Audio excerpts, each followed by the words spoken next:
যে আল্লাহ রাব্বুল আলামিন এই পৃথিবীতে সব নবী রাসূলকে তিনটি জিনিস দিয়েছেন। নাম্বার 1 ওহী দিয়েছেন। কি দিয়েছেন? ওহী দিয়েছেন। নাম্বার 2 হুসনে খুলক দিয়েছেন, উন্নত মানের চরিত্র দিয়েছেন। নাম্বার 3 মুজিজা দিয়েছেন। এমন কোন নবী ছিল না যেই নবীকে আল্লাহ রাব্বুল আলামিন ওহী দেন নাই, নবুয়ত দেন নাই, কিতাব দেন নাই। সকলকে আল্লাহ রাব্বুল আলামিন ওহী দিয়েছেন। আল্লাহ রাব্বুল আলামিন সকল নবীকে হুসনে খুলক দিয়েছেন, উত্তম চরিত্র, উন্নত মানের চরিত্র। এই পৃথিবীতে নবীদের চরিত্রের মর্যাদা, নবীদের চরিত্রের সমকক্ষ পৃথিবীতে কাউকে দেয় নাই। আল্লাহ রাব্বুল আলামিন 3 নম্বরে যে বিষয়টি দিয়েছেন সব নবীরা পেয়েছে, সেটা হলো মুজিজা। আল্লাহ রাব্বুল আলামিন এই পৃথিবীতে দাউদ আলাইহিস সালামকে পাঠিয়েছেন, মুজিজা দিয়েছেন। ঈসা আলাইহিস সালামকে পাঠিয়েছেন, মুজিজা দিয়েছেন। মুসা আলাইহিস সালামকে পাঠিয়েছেন, মুজিজা দিয়েছেন। এমন কোন নবী নাই যেই নবীকে আল্লাহ রাব্বুল আলামিন মুজিজা দেন নাই। প্রত্যেক নবী চলে গেছেন, তাদের মুজিজাও বিদায় হয়েছে, ঠিক না? যেমন হযরতে মূসা আলাইহিস সালামের মুজিজা ছিল হাতের লাঠি। মুজিজা ছিল কি? হাতের লাঠি। আল্লাহ রাব্বুল আলামিন বলেন, ওয়ামা তিলকা বিয়ামিনিকা ইয়া মূসা। হে মূসা, তোমার হাতে ওঠা কি? হযরতে মূসা আলাইহিস সালাম জবাব দিলেন, হিয়া হাইয়াতুন তাসআ। আল্লাহ, এটা তো লাঠি, এটা তো লাঠি। সুতরাং এমন লাঠি যেই লাঠি ছেড়ে দিলে আল্লাহর নির্দেশে বিশাল সাপে পরিণত হয়ে যায়।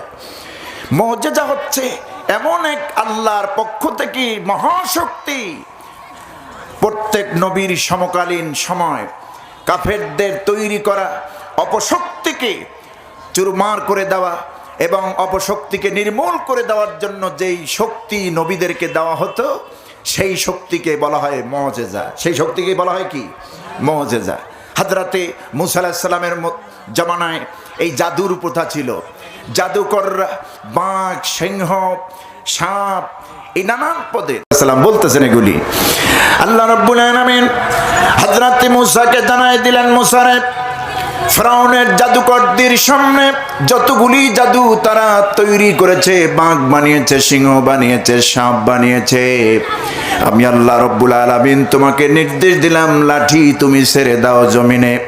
হযরতে মূসা আলাইহিস সালাম লাঠি ছেড়ে দিলেন, সঙ্গে সঙ্গে বিশাল আকারের সাপ হয়ে গেল। এখন এই সাপ হয়ে ফিরআউনের জাদুকরদের তৈরি করা বাঘ, সিংহ, সাপ সবগুলি খেয়ে ফেলছে। জাদু খেয়ে ফেলে আর এক জাদু। এটা কেমন মহাজাদু!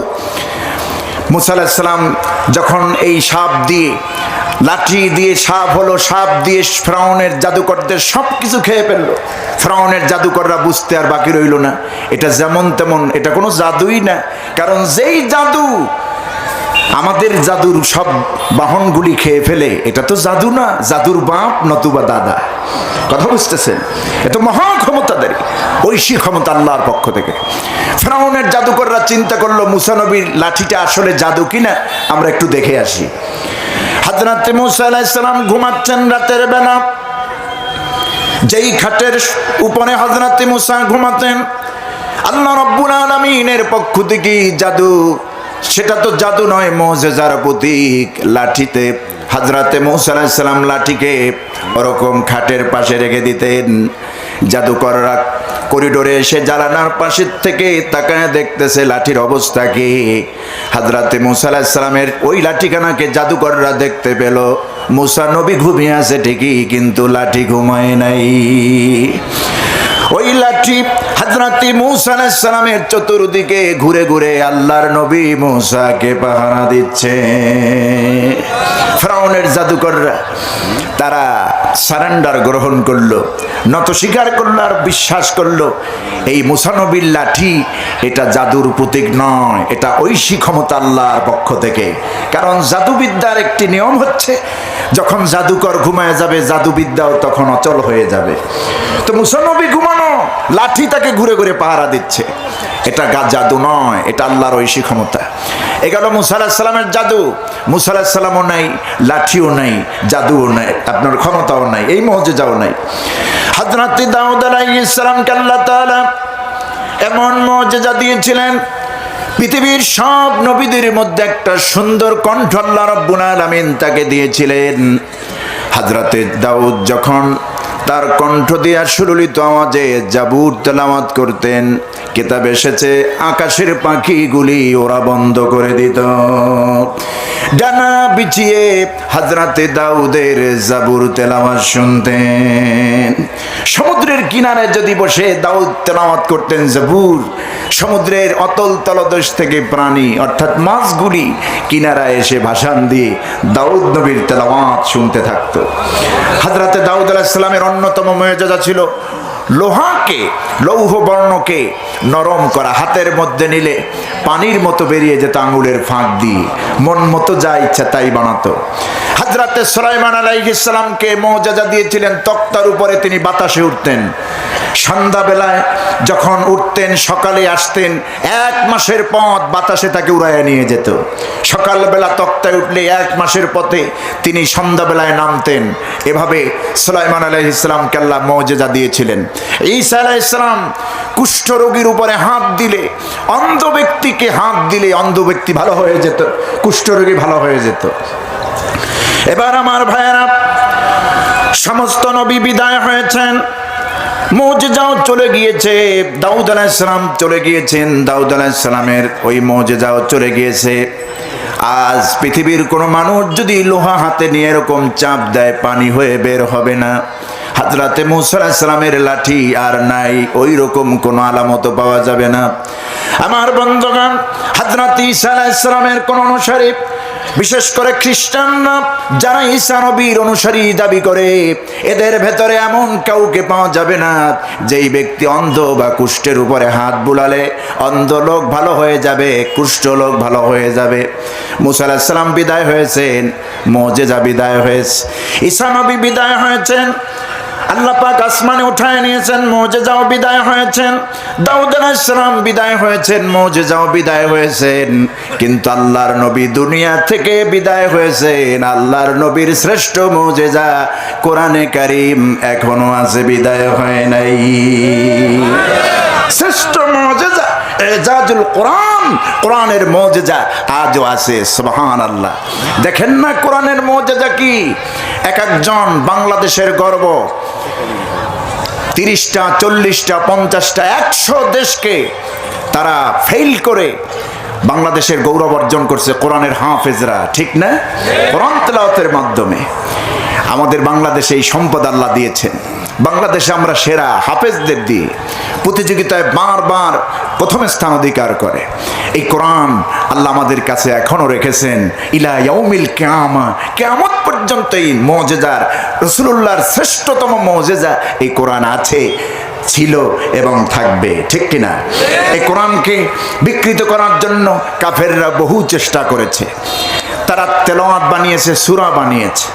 আল্লাহ রাব্বুল আলামিন বলেন, وَإِن كُنتُمْ فِي رَيْبٍ مِّمَّا نَزَّلْنَا عَلَى عَبْدِنَا فَأْتُوا بِسُورَةٍ مِّن مِّثْلِهِ وَادْعُوا شُهَدَاءَكُم مِّن دُونِ اللَّهِ إِن كُنتُمْ صَادِقِينَ। وَإِن كُنتُمْ فِي رَيْبٍ مِّمَّا نَزَّلْنَا عَلَى عَبْدِنَا, তোমরা যদি আমি যে আমার বান্দার উপরে নাজিল করেছি, বান্দা আবদিনা মানে হলো আয় আলা নবিয়িনা মুহাম্মদ সাল্লাল্লাহু আলাইহি ওয়াসাল্লাম, আমার হাবিবের উপরে যে কিতাব আমি নাজিল করেছি, এ নিয়ে যদি দারুণ সন্দিহান হও, সন্দেহ প্রকাশ করো, ফাতু বিসূরাতিম মিন মিথলিহি, আমি একটি সূরা যা নাজিল করেছি, ছোট্ট একটি সূরা বানিয়ে দেখাও তো, নিয়ে আসো তো, পারবে? ইন কুনতুম সাদিকিন ওয়াদউ শুহাদাআকুম মিন দুনিল্লাহ, এতে যত সাহায্যকারী লাগে তোমরা ডাকো তোমাদের সাহায্যকারীদেরকে আল্লাহ ছাড়া, যদি তোমরা তোমাদের কথায় সত্যবাদী হও।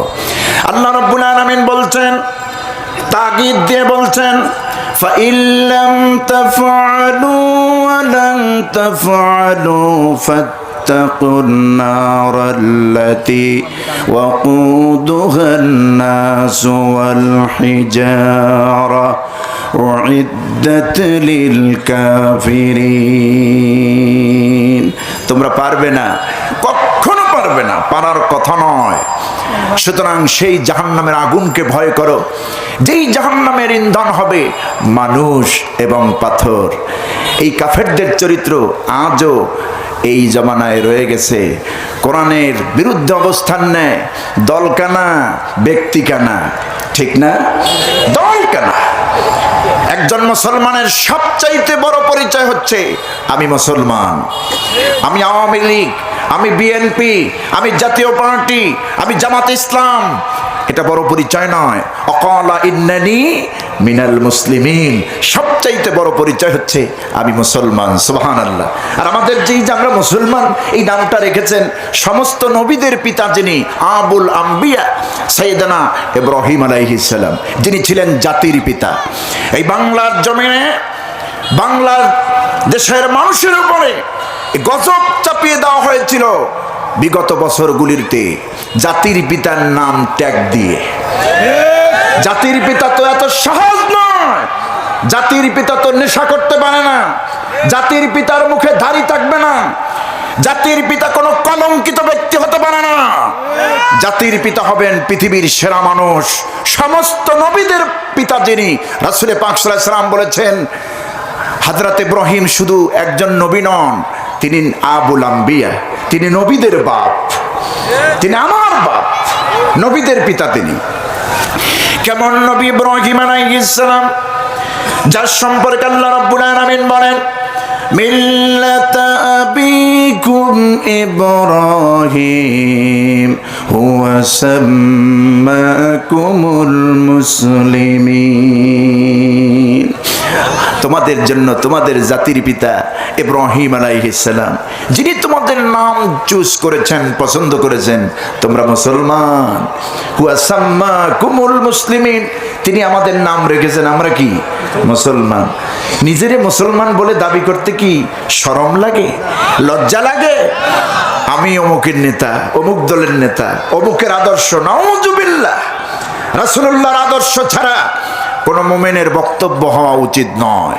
মুমিন মাত্রই আদর্শ হবে একমাত্র বিশ্বনবী মুহাম্মদুর রাসূলুল্লাহ সাল্লাল্লাহু আলাইহি সাল্লাম, যার আদর্শের মধ্যে সামান্যতম কলুষতার বিবচ্ছ ছিল না, ঠিক কি না?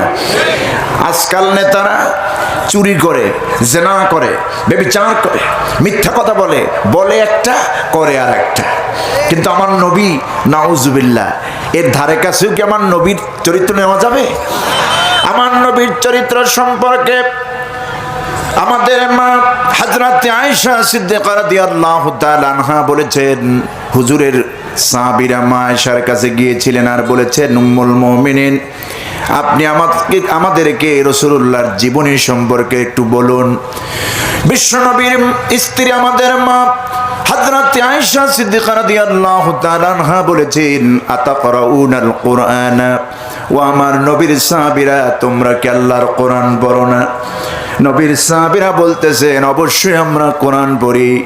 হযরতে মা আয়েশা বলেছেন, যদি তোমরা কোরআন পড়ো, কোরআনের শুরু থেকে শেষ পর্যন্তই রাসূলুল্লাহর চরিত্র, গোটা কোরআন নবীজির চরিত্র। কোরআন হচ্ছে থিওরিক্যাল, বিশ্বনবী হচ্ছেন প্র্যাকটিক্যাল। কোরআন হচ্ছে থিওরিক্যাল, বিশ্বনবী কি প্র্যাকটিক্যাল। এই আদর্শের চাইতে মহান আদর্শ আর কি আছে? কিসের লেলিন, কিসের মাংস?